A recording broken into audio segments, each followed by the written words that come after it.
Hey everyone, so lately I posted a video about another Aikido video where I was analyzing it and asking the question if that is the future of Aikido. Since it was actually even more stylistic than a usual Aikido style, it had cartwheels and flips, and I was thinking that maybe that's where Aikido should evolve into, dropping the whole idea that it is a martial art or an effective form of self-defense or fighting, and that maybe it should embrace that artistic side of itself like capoeira or parkour and just go down that rabbit hole. In this video, we will go and analyze another video, which is the other extreme version of what Aikido could be, and that is an Aikido style which actually has real full contact sparring. Now, whether it works or not, all about that in this martial arts journey video.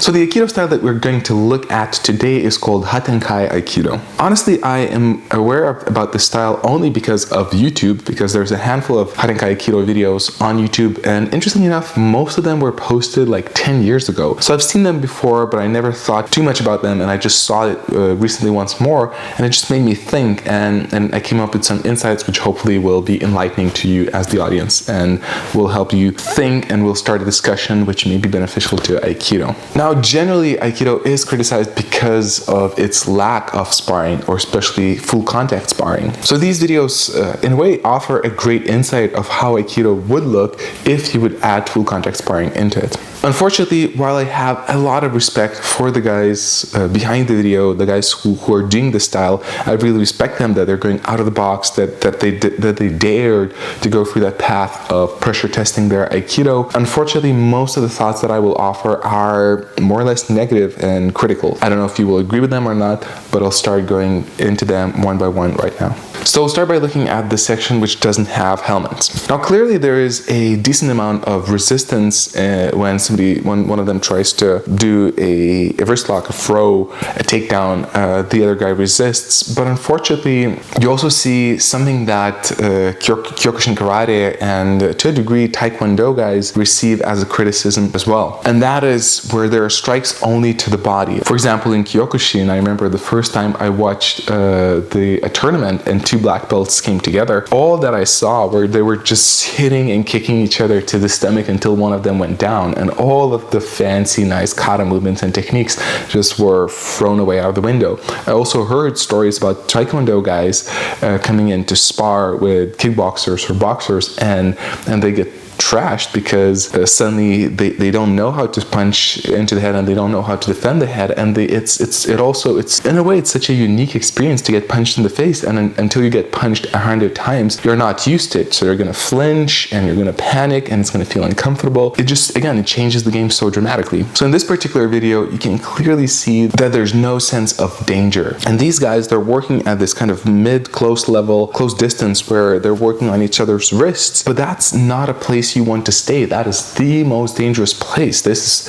is where strikes to the head could come from any direction. This is where elbows could come in, knees. There's so much that could happen. Probably naturally another guy would pull that other person into the clinch. That's an option too, which you should work as well. But all they do is they kind of punch each other in the core area, which, you know, and they're not punching that hard, at least visibly here. And so there's no sense of urgency or danger, and that's where you kind of start to work with the wrist, and then okay, you pull off a technique.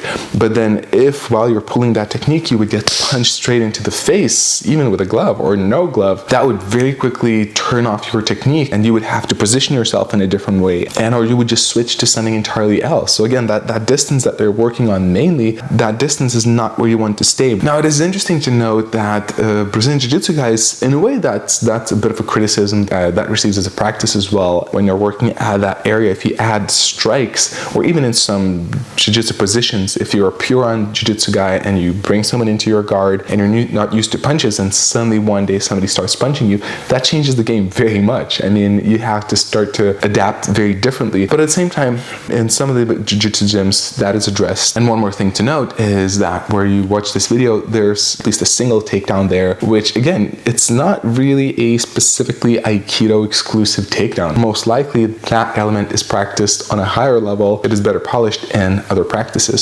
So I'll come back to that idea, but for a moment we'll go to another video where the video starts with the highlights where more Aikido looking techniques are being applied, and it actually looks pretty good in my opinion. It's not too bad, although it still suffers from the same conditions where the distance is mid-range, it's close enough to get punched, and there's no punching to the head, and partly that's why those techniques seem to work. And also too, there's this kind of almost funny moment for me in an ironic way where the main guy, or it seems like the main guy, I think he does a strike to the head of one of his students, probably like that actually exists in Aikido, kind of a downward strike with the palm to the chin, and it's like, dude, if he's not punching you in the face, you shouldn't be allowed to punch in the face as well. It just kind of seems like it's out of the blue, which seems a bit unfair. But again, maybe I don't know what was the context or what was happening, but it just looks a bit peculiar when that happens. Now again, this could very well be just a certain level of training, like a preparatory exercise, like kind of isolation drills where there's no strikes to the head and you're just learning to do wrist locks.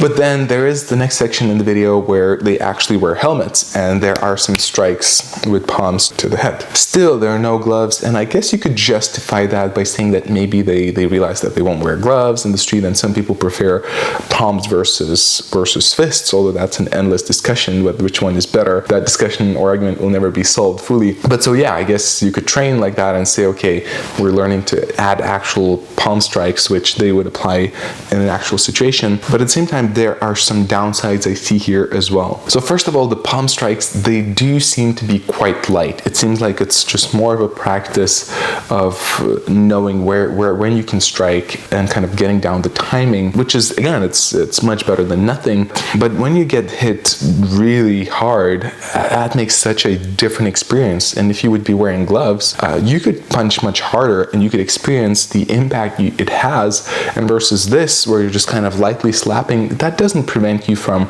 just staying there, and while you're getting slapped, you just do your technique.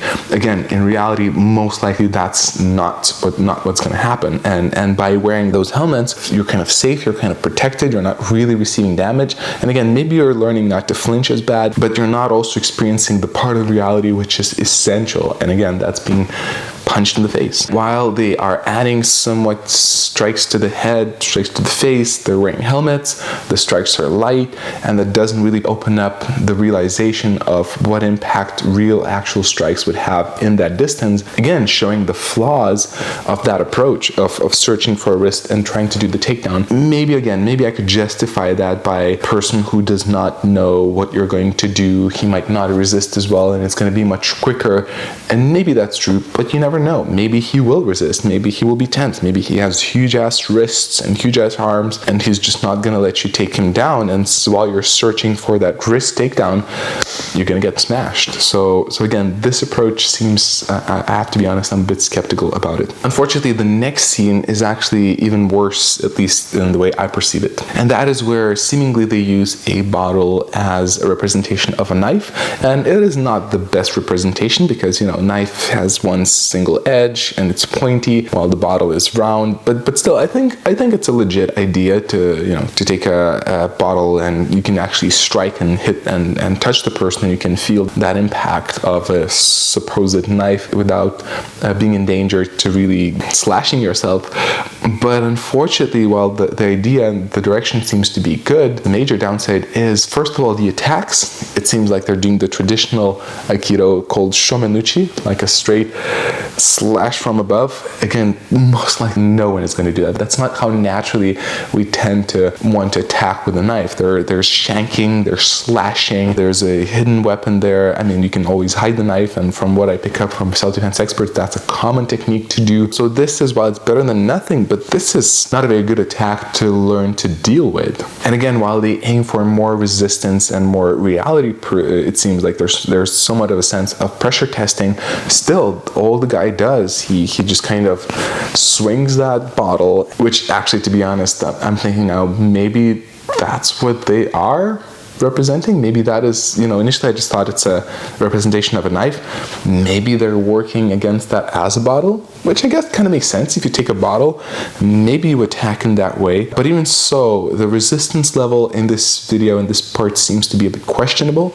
Like, he attacks and he kind of gives it out. He's not attacking. The guy is not like trying to attack in different directions. He's not feinting in a way which, again, a normal human being would. There would be that chaotic feeling which they're not including there, and that's such a downer. And if that is a representation of a knife, because in Aikido you do this technique against a wooden knife, so there is a chance that they're representing that as a knife, again, that's such a different world. Even if you're hitting and the guy evades and catches you, you're not going to stand there. You're going to try to slash his arm, try to stab the guy. You can always just switch hands and just dash the crap or slash the crap out of the defender. So none of that is included. And while again, it's better than nothing, it is a dangerous game.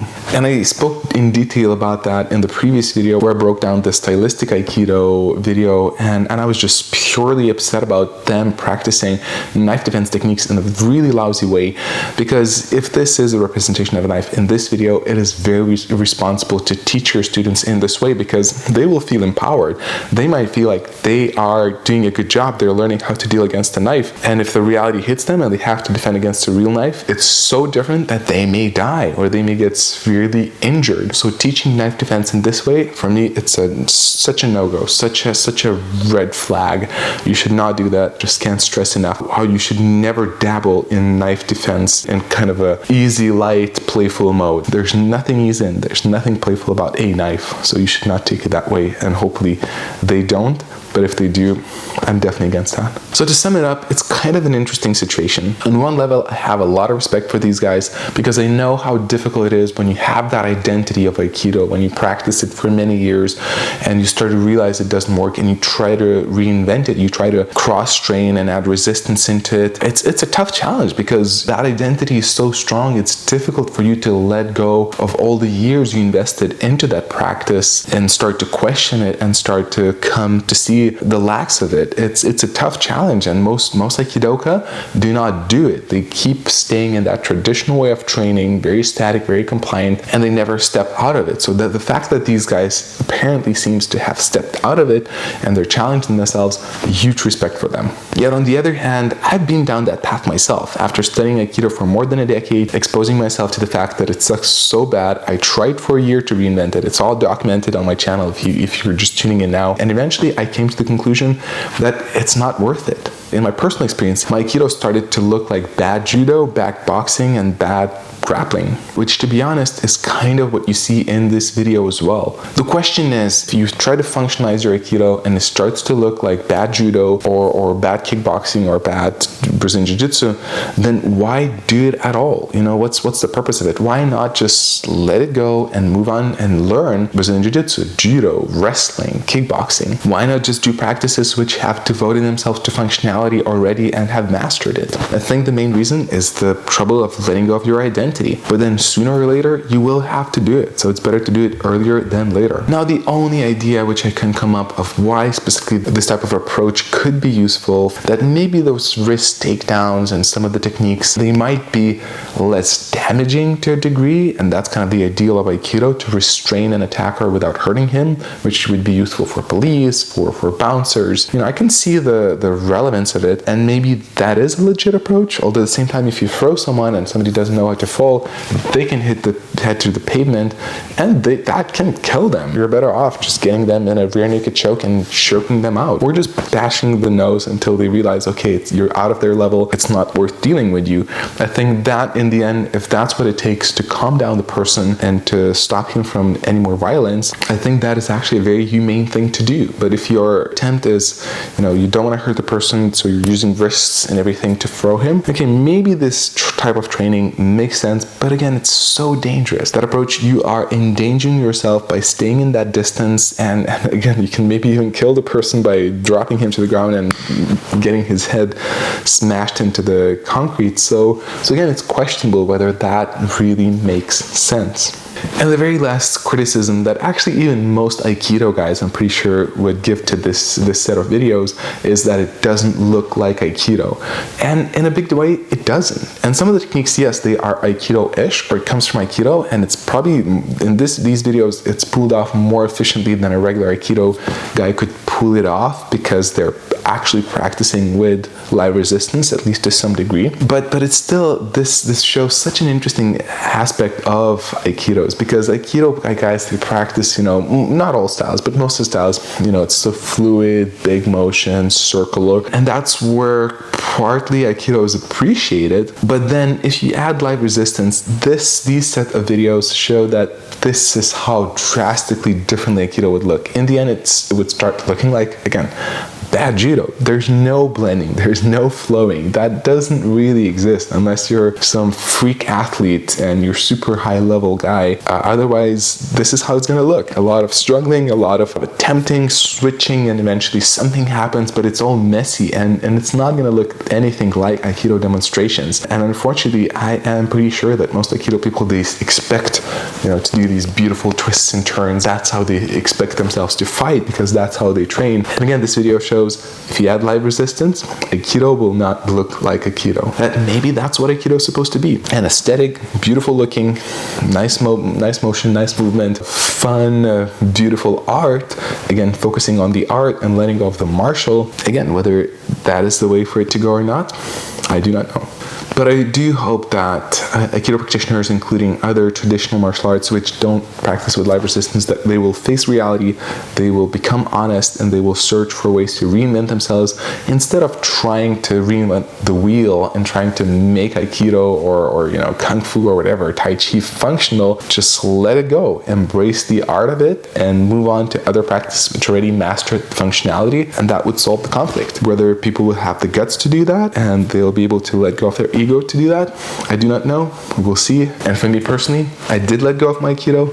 I feel great about that. I am very happy I did it. There's, at least at this moment, there's no desire for me to come back to Aikido. And even while I invested years upon years into it, I learned many lessons by doing the transition, and I feel better off. The earlier I stopped, the better. So I hope others will take the inspiration from that too. So yeah, again, let me know what you think in the comments. Do you think this is the future of Aikido? Do you think the previous video was the future of Aikido? I'm curious to hear your thoughts. What do you think about Hatenkai Aikido? Do you agree with me? Do you think I'm wrong in what I'm saying? As always, I'll be curious to hear. And until next time, as always, I wish you to own your journey.